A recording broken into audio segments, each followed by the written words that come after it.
বিজেপিয়ে ওপেনলি কয় যে তেওঁলোকে হিন্দু বাংলাদেশী সাপোৰ্ট কৰে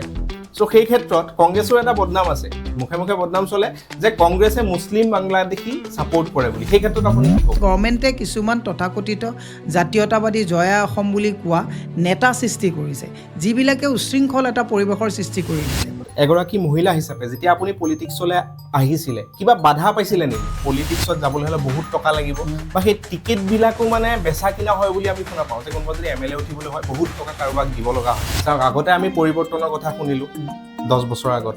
এতিয়া আমি শুনি আছো নতুন অসম এতিয়া চাওক নতুন অসমত আজি যেনিবা গৌৰৱ গগৈ ডাঙৰীয়া এটা ক্লিন ছবি লৈ পেলাই তেওঁ উঠি আহিছে তেওঁ হয়তো কোনোবাই বিশ্বাস কৰিব যে নতুন অসম আমি গঢ়িম কিন্তু আপোনালোকৰ কংগ্ৰেছতো বহুত তেনেকুৱা মানুহ আছে যাৰ ওপৰত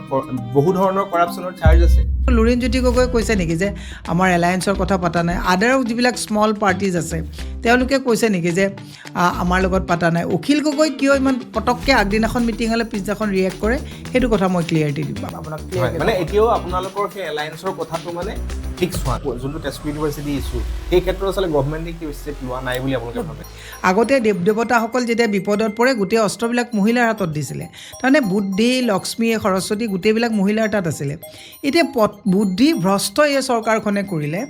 এনেকুৱা এটা বাতাবৰণলৈ মহিলাক লৈ গ'ল মহিলা 1250 টকাৰ পিছত নদৌৰিলে উপায় নাইকিয়া হ'ল কংগ্ৰেছ হিচাপত মই বুজিছোঁ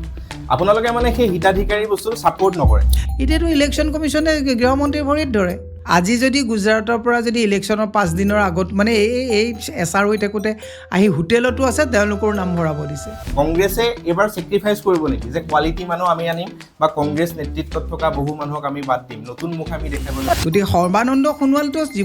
মানে স্বাধীনতাৰ পিছৰ চবতছে ব্যৰ্থ মানে মুখ্যমন্ত্ৰী হিমন্ত বিশ্ব শৰ্মা একচুৱেলি খুব মানে ৰাজনৈতিকভাৱে পৰিপক্ক এজন নেতা